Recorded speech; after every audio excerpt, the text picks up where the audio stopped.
একজন গ্রাহক বিকাশ to bank করার ক্ষেত্রে দিনের সর্বোচ্চ 50,000 টাকা এবং মাসে সর্বোচ্চ 3 লাখ টাকা পর্যন্ত বিকাশ টু ব্যাংক করতে পারবে। চলুন এবার দেখে নেওয়া যাক আপনারা কিভাবে বিকাশ টু ব্যাংক করবেন। বিকাশ টু ব্যাংক করতে হলে সর্বপ্রথম আপনাকে আপনার বিকাশ অ্যাপসটি রান করতে হবে। এরপরে একটি অপশন পেয়ে থাকবেন আরও দেখুন, এই অপশনে ক্লিক করতে হবে। এরপরে আপনাদের সামনে এমন একটি ইন্টারফেস চলে আসবে যেখানে বিকাশ টু ব্যাংক নামে একটি অপশন রয়েছে, এই অপশনে ক্লিক করতে হবে। এখানে দুটি অপশন পেয়ে থাকবেন, একটি হচ্ছে ব্যাংক অ্যাকাউন্ট, অন্যটি হচ্ছে ভিসা ডেবিট কার্ড। আপনারা যদি সরাসরি ব্যাংক অ্যাকাউন্টে টাকাটি ট্রান্সফার করতে চান সেক্ষেত্রে ব্যাংক অ্যাকাউন্ট অপশনে ক্লিক করতে হবে। আর আপনারা যদি ভিসা কার্ডের নাম্বারের মাধ্যমে আপনাদের টাকাটি ব্যাংক অ্যাকাউন্টে ট্রান্সফার করতে চান সেক্ষেত্রে ভিসা ডেবিট কার্ড অপশনে ক্লিক করতে হবে। চলুন সর্বপ্রথম দেখে নেই ব্যাংক অ্যাকাউন্টে আমরা কিভাবে টাকা ট্রান্সফার করব। ব্যাংক অ্যাকাউন্টে ক্লিক করার সাথে সাথে আপনাদের সামনে এমন একটি ইন্টারফেস চলে আসবে যেখানে সেভ করে রাখা ব্যাংক অ্যাকাউন্টগুলো প্রদর্শিত হবে। যদি আপনার ব্যাংক অ্যাকাউন্টটি সেভ না থাকে সেক্ষেত্রে সর্বপ্রথম আপনাকে আপনার ব্যাংক অ্যাকাউন্টটি সেভ করে নিতে হবে। ধরুন আপনার অগ্রণী ব্যাংকে অ্যাকাউন্ট রয়েছে, এই অ্যাকাউন্টটি সর্বপ্রথম আপনাকে বিকাশ অ্যাপসে সেভ করে নিতে হবে। ব্যাংক অ্যাকাউন্টটি সেভ করতে হলে সর্বপ্রথম অগ্রণী ব্যাংকে ক্লিক করতে হবে। এরপরে নিচে একটি অপশন পেয়ে থাকবেন ব্যাংক অ্যাকাউন্ট যোগ করুন, এই অপশনে ক্লিক করতে হবে। এরপরে আপনাকে আপনার ব্যাংক অ্যাকাউন্ট নাম্বারটি দিয়ে দিতে হবে। এরপরে এগিয়ে যান অপশনে ক্লিক করতে হবে।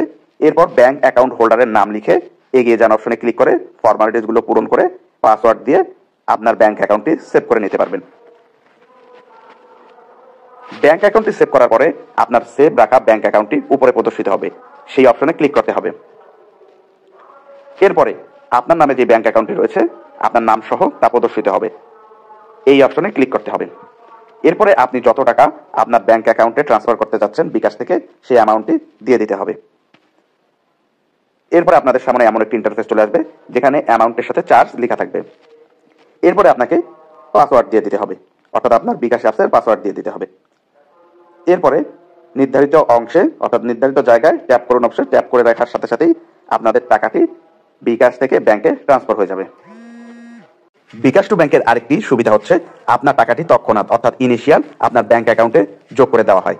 এছাড়া আপনি যদি সরাসরি কার্ডের মাধ্যমে আপনার ব্যাংক অ্যাকাউন্টে বিকাশ থেকে টাকা যোগ করতে চান সেক্ষেত্রে ভিসা ডেবিট কার্ড নামে যে অপশনটি রয়েছে এই অপশনে ক্লিক করতে হবে। এরপর আপনাদের সামনে এমন একটি ইন্টারফেস চলে আসবে যেখানে আপনি আপনার ডেবিট কার্ডের 16 ডিজিটের নাম্বারটি ইনপুট করবেন। এরপরে আপনি আপনার বিকাশ অ্যাকাউন্ট থেকে ব্যাংকে যত টাকা অ্যাড করতে চাচ্ছেন সেই অ্যামাউন্টটি দিয়ে দিবেন। এরপরে যাবতীয় ফর্মালিটি পূরণ করে আপনি আপনার বিকাশ অ্যাকাউন্ট থেকে আপনার ব্যাংকে টাকাটি যোগ করে নিতে পারবেন। বিকাশ টু ব্যাংক নিয়ে আপনার যদি কোনো সমস্যা হয়ে থাকে সেক্ষেত্রে কমেন্টের মাধ্যমে জানিয়ে দিতে পারেন।